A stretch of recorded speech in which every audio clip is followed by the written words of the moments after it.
नमस्कार विद्यार्थी मित्रांनो. मागच्या प्रकरणामध्ये आपण भारताच्या प्रादेशिक भूगोलाची प्रस्तावना हा एक महत्त्वाचा टॉपिक पाहिला. त्यामध्ये भारताची सर्वसाधारण माहिती, त्यामध्ये भारताचे स्थान आणि विस्तार, भारताची ऐतिहासिक पार्श्वभूमी,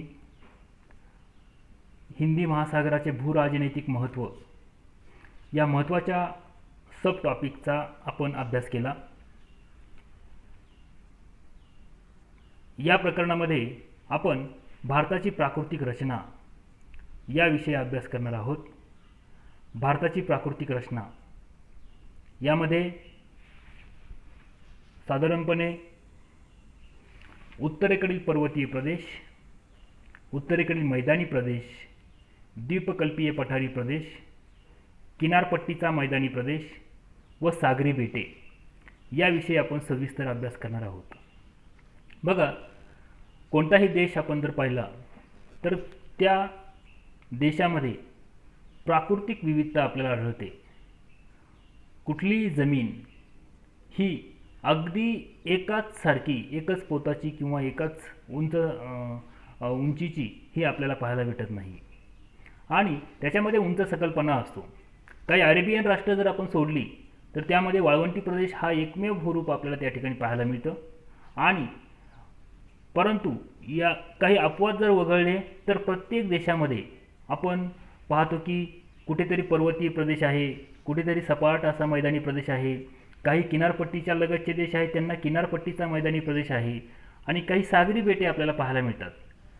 बघा, या बाबतीत भारतामध्ये विविधता आपल्याला पाहायला मिळते. आपण भारताचा नकाशा जर पाहिला तर त्यामध्ये अतिशय चांगल्या प्रकारची प्राकृतिक रचना ही भारतामध्ये आपल्याला पाहायला मिळते. वैविध्यपूर्ण प्राकृतिक रचना आपल्याला पाहायला मिळते. बघा, उत्तरेकडील हिमालय पर्वत हा भारताचा जणू शिरे मुकुट असल्याचं आपल्याला पाहायला भेटतो. त्याच्या लगत दक्षिणेकडे थोडासा जर भाग आपण पाहिला तर त्या ठिकाणी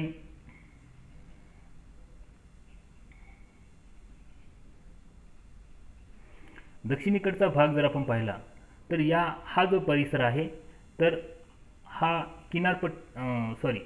मैदानी प्रदेशाचा भाग या प्रदेशामध्ये आपल्याला दिसतो. त्याचबरोबर त्यामध्ये हा मैदानी प्रदेश जो आहे तो हिमालयातील नद्यांनी जो गाळ वाहून आणला आणि हा जो गाळ आहे तर त्या गाळाचं संचयन या मैदानी प्रदेशामध्ये झालं, म्हणून हा मैदानी प्रदेश आपल्याला हिमालयाच्या पायथ्याशी आपल्याला दिसतो. त्याचबरोबर त्याच्या दक्षिणेकडचा हा येलो कलरचा जो भाग आहे तो आहे पठारी प्रदेश. येलो कलरचा जो भाग आहे तो आहे पठारी प्रदेशाचा आणि हा जो पार्ट आहे तर हा येलो कलरचा साधारणतः मैदानी प्रदेशापेक्षा थोडासा जास्त उंचीचा आणि पर्वतीय प्रदेशापेक्षा कमी उंचीचा हा जो भाग आहे तर त्याला आपण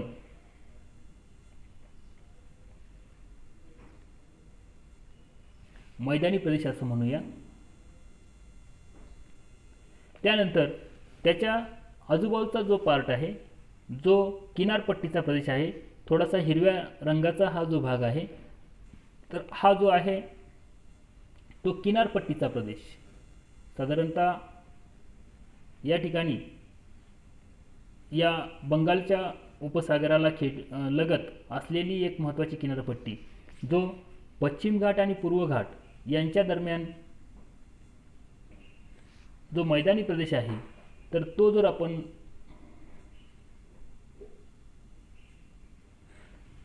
पश्चिम घाट आणि पूर्व घाट यांच्या दरम्यानचा जो मैदानी प्रदेश आहे पठारी प्रदेश आहे आणि पश्चिम घाटाच्या पश्चिमेला किनारी अरबी समुद्रापर्यंत तर पूर्व घाटाच्या पूर्वेला बंगालच्या उपसागरापर्यंत असा पट्टीच्या आकाराचा जो प्रदेश आहे त्याला किनारपट्टीय मैदानी प्रदेश असं आपण म्हणतो. तर हा सुद्धा एक महत्त्वपूर्ण भूभाग, प्राकृतिक भाग हा भारताला लाभलेला आपल्याला दिसतो.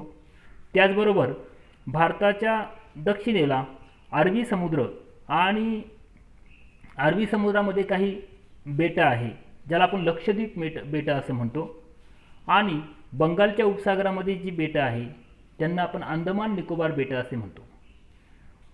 बघा या ठिकाणी आपल्याला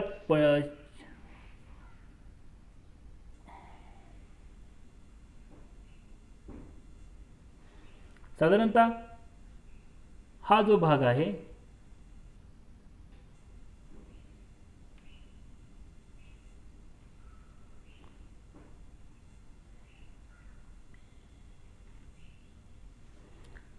साधारणतः बंगालच्या उपसागरामध्ये हा जो पार्ट आहे तो आहे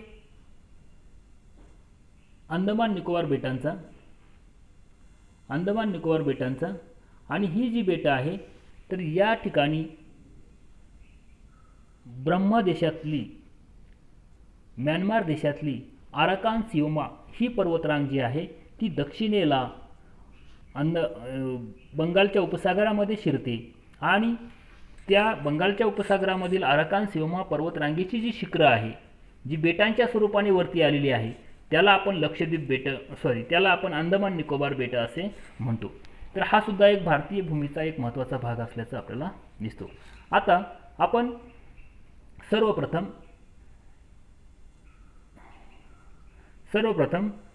पहिला जो भूभाग आहे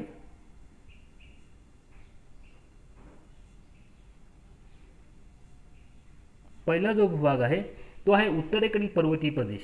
बघा यामध्ये या उत्तरेकडील पर्वतीय प्रदेशाचे काही उपभाग पडतात. त्यात काही आडव्या, जर आपण पर्वतरांग पूर्व पश्चिम पसरली आहे असं जर मानलं तर त्या ठिकाणी उत्तरेकडून दक्षिणेकडे आडव्या उपरांगा या पर्वतीय प्रदेशाच्या पडतात. तर उभ्या सुद्धा काही प्राकृतिक भाग या पर्वतीय रांगेचे आपल्याला पडतात. त्यानंतर पहिला जो भाग आहे काही शिवालिक रांगा, तो बाह्य हिमालयाचा भाग आहे. भारताच्या हिमालय पर्वताच्या दक्षिणेकडचा जो भाग आहे त्याला शिवालिक रांगा असे आपण म्हणतो. त्या ठिकाणी रंगा असा शब्द झालेला आहे, तो लक्षात घ्यावा.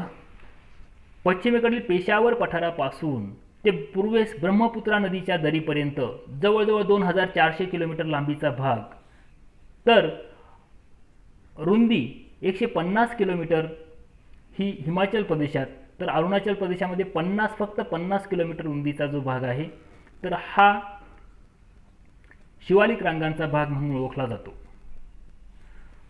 पश्चिम बंगालमध्ये असणारी जी तिस्ता नदी आहे आणि रॅडक नद्यांच्या खनन कार्यामुळे या जवळजवळ 85 ते 90 किलोमीटर रुंद भाग हा खंडित झालेला आपल्याला पाहायला मिळतो. तर याची निर्मिती जी आहे प्लायस्टोसिनच्या सँडस्टोन, चुनखडक, चाळ आणि खडे यापासून झालेली आपल्याला पाहायला मिळते. बघा आपण पृथ्वीच्या निर्मितीपासून तर आत्तापर्यंतचा जो भाग आहे म्हणजे जवळ 450 कोटी वर्षापूर्वीचा पासून तर आत्तापर्यंत हे संपूर्ण जी वर्षे आहे ती आपण काही एरामध्ये डिवाइड करतो.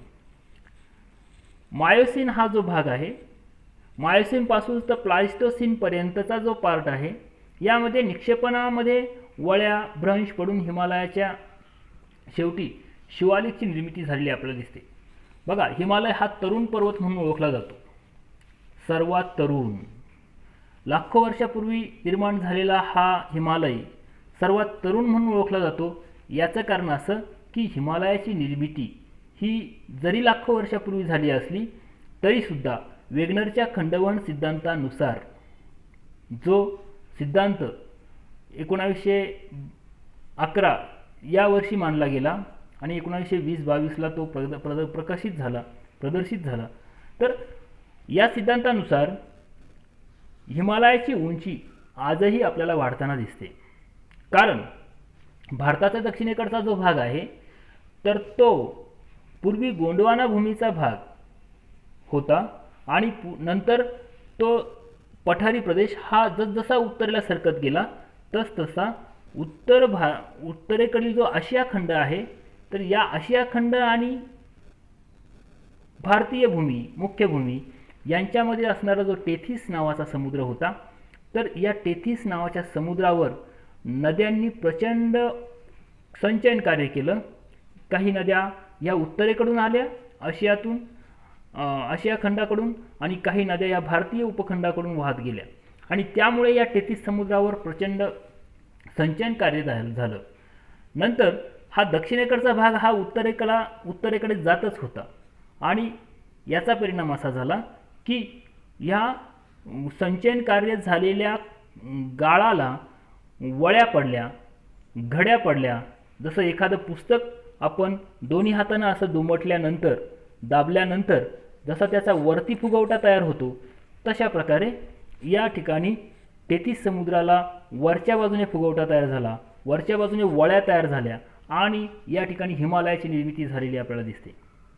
तर शिवालिक रांगा हा अगदी नंतरचा हिमालयाच्या निर्मितीनंतरचा तयार झालेला भाग आपल्याला पाहायला मिळतो.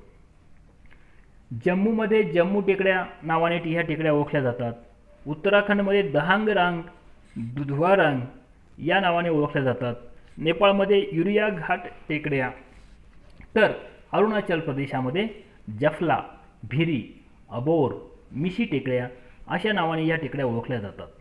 जम्मू काश्मीरमध्ये उधमपूर, कोटली, तर उत्तराखंडमध्ये देहरादून ही महत्त्वाची ठिकाणं जी आहे ती अगदी या हिमालयाच्या पायथ्याशी वसलेली आपल्याला ठिकाणं पाहायला मिळतात जे शिवालिक रांगामध्ये आहे.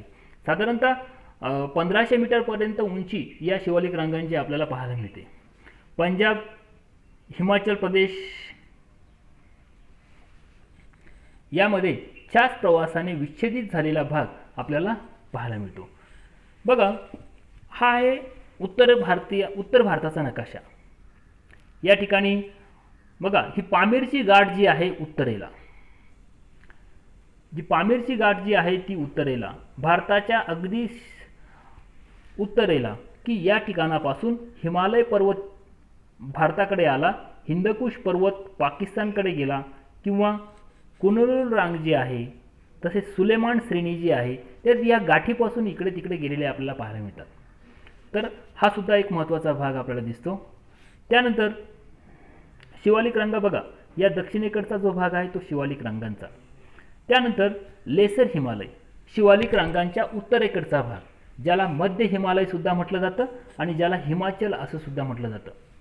साधारणतः याची उंची जी आहे 3500 मीटर ते 5000 मीटर इतक्या उंचीपर्यंतचा भाग, म्हणजे 3.5 किलोमीटर ते 5 किलोमीटर इतक्या उंचीपर्यंतचा भाग हा मध्य हिमालयाचा म्हणून ओळखला जातो. बघा, ही एकाच हिमालयाचा एकच भाग याला 3 नावाने ओळखला जातो. त्यामुळे याच्यामध्ये कुठल्याही प्रकारची गडबड न करता तीनही नावं ही एकाच हिमाचलची आहे किंवा मध्य हिमालयाची आहे हे आपल्या लक्षात ठेवणं अतिशय गरजेचं आहे. बघा, साधारणतः याची रुंदी 60 किलोमीटर ते 80 किलोमीटर, मीटर नाही 60 किलोमीटर ते 80 किलोमीटर आणि स्थानिक स्तरावर रेखीय अनुलंब रांगा विकसित झालेल्या आहे. रेखीय अनुलंब म्हणजे एकमेकाला समांतर अशा रांगा या ठिकाणी विकसित झालेल्या आपल्याला पाहायला मिळतात.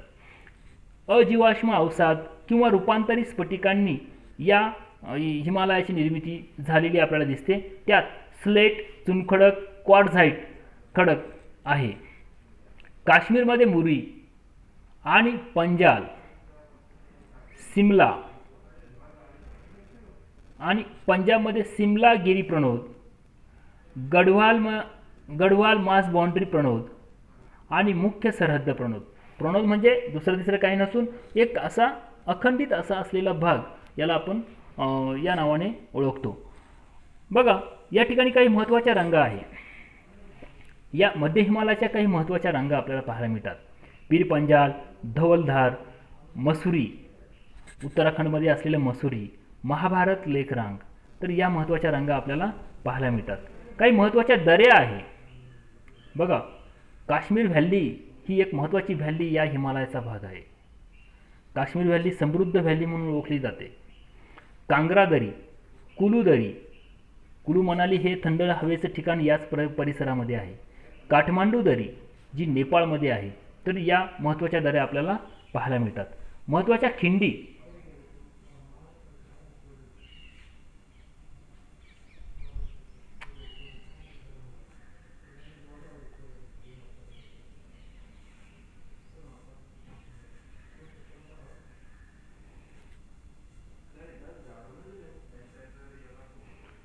बनिहाल खिंड, पीर पंजाल खिंड, बिदिल खिंड या महत्त्वाच्या खिंडी आहे.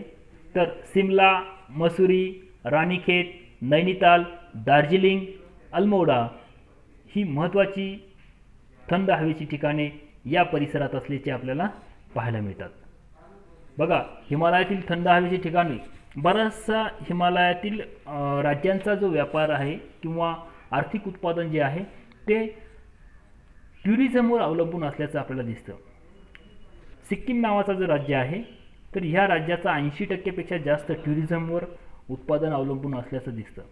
आणि याचा अर्थ असा की ही जी थंड हवेची ठिकाणे आहे याच्यामध्ये उन्हाळ्यामध्ये होणारी जी गर्दी आहे तर ही अतिशय महत्त्वाची या राज्यांच्या दृष्टिकोनातून असल्याचे आपल्याला पाहायला मिळते.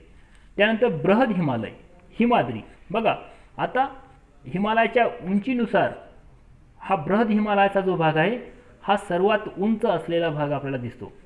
सरासरी उंची 6000 मीटर.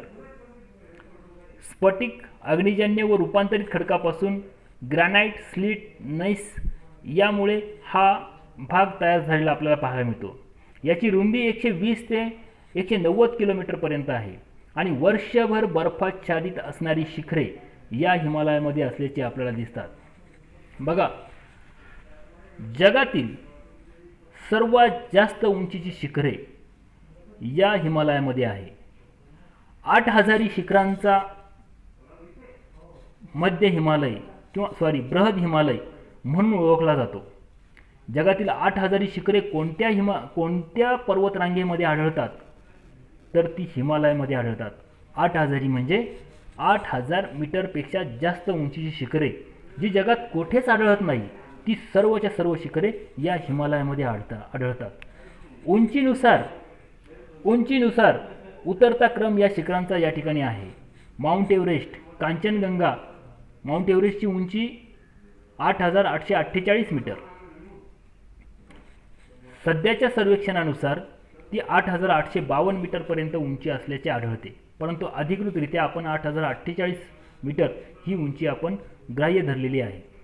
त्यानंतर कांचनगंगा, हॉट्से, मकालू, धवलगिरी, मसलू, चोआयो, अन्नपूर्णा, गोसाईथान आणि नंदादेवी ही महत्त्वाची शिखरे या हिमालयामध्ये आहे. त्यानंतर महत्त्वाच्या खिंडी, काश्मीरमध्ये बुर्झिल, झोजिला. बघा, बऱ्याचशा स्पर्धा परीक्षांना हा प्रश्न नेहमी विचारला जातो की राज्याची नाव आणि खिंडीचं नाव जोड्या जुळवा. अशा प्रकारचा प्रश्न हा बऱ्याच वेळेस विचारला जातो. किंवा काश्मीरमध्ये खालीलपैकी कोणती खिंड आढळते किंवा कोणती खिंड आढळत नाही अशा प्रकारचा सुद्धा प्रश्न हा स्पर्धा परीक्षांना विचारला जातो. स्पर्धा परीक्षेच्या दृष्टिकोनातून या भारताचा प्राकृतिक रचना हे जे प्रकरण आहे ते अतिशय महत्त्वाचं आहे. विद्यार्थ्यांनी त्या दृष्टिकोनातून सुद्धा याचा अभ्यास करणं गरजेचं आहे. काश्मीरमध्ये बुर्झिल, झोजिला, हिमाचल प्रदेशात बारालापच्या शिपकीला, उत्तर प्रदेशात थांगाला आणि लिपुलेख आणि सिक्कीममध्ये नथुला आणि जेपिला. ज्या नथुला खिंडीमधून भारताचा चायनाशी किंवा भारताचा पूर्वीचा तिबेटशी व्यापार चालायचा. तर ह्या खिंडी अतिशय महत्त्वाच्या आहेत ज्या तुम्हाला राज्यानुसार पाठ करणं गरजेचं आहे. बघा, त्यानंतरचा जो हिमालयाचा भाग आहे, बघा या ठिकाणी काही शिखरांची फोटोग्राफ्स मला मिळाले जे माझ्या मित्राने काढलेले फोटोग्राफ्स आहे. ते माउंट एव्हरेस्ट, कांचनगंगा आणि K2 या महत्त्वपूर्ण शिखरांचा भाग या ठिकाणी आहे. बघा, या ठिकाणी एक उतरत्या क्रमामध्ये माउंट एव्हरेस्ट नंतर K2 ज्याला माउंट गॉडविन ऑस्टिन हे शिखर आहे.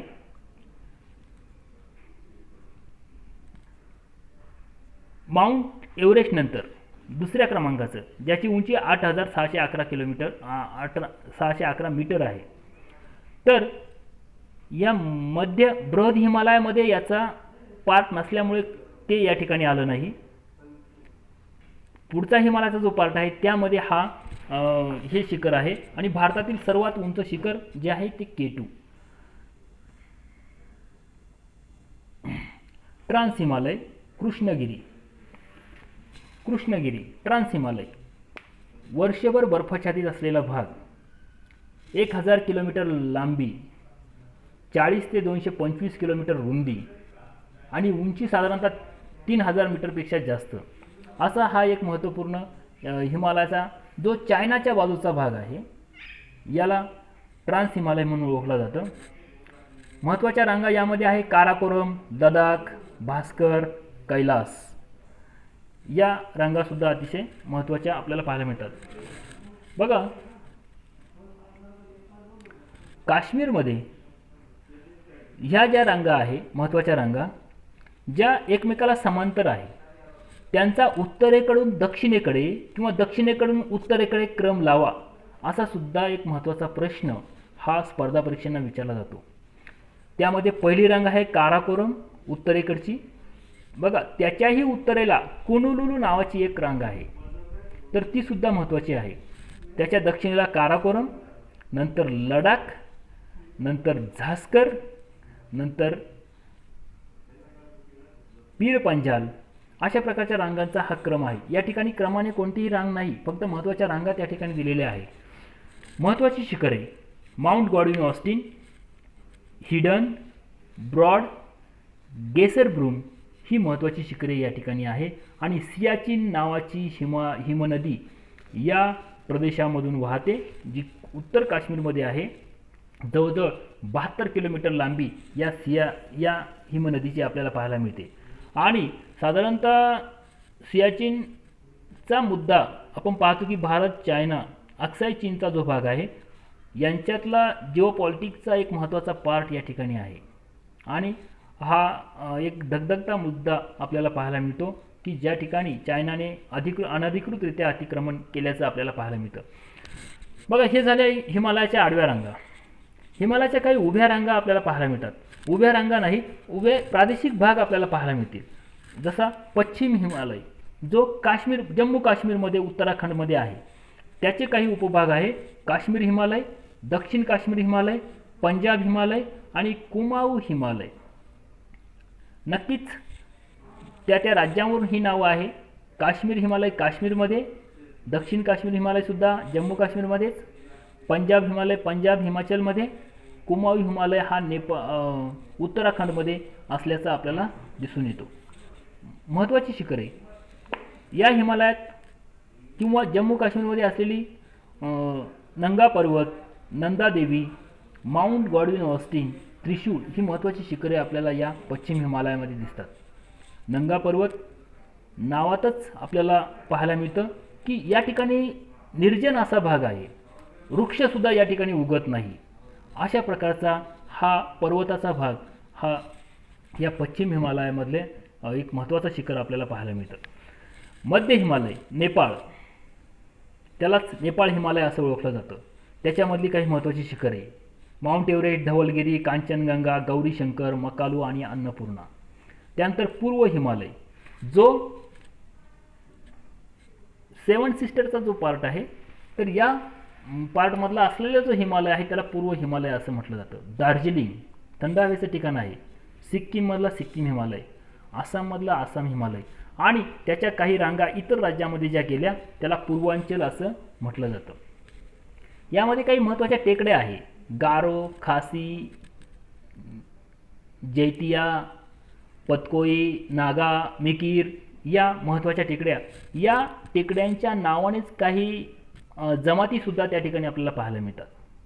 तर हा सुद्धा एक महत्त्वाचा भाग या पूर्व हिमालयातला आपल्याला दिसतो. सवरगम, फालून, नामचा बारवा हे महत्त्वाची शिखरे आपल्याला पाहायला मिळतात.